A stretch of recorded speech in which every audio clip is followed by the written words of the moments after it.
যেদিন হাসর ময়দান হবে দেখো আল্লাহর ফরমান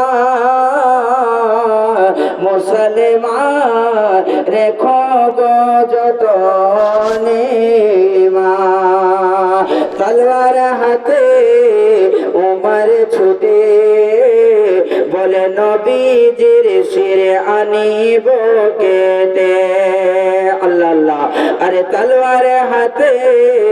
উমর ছুটে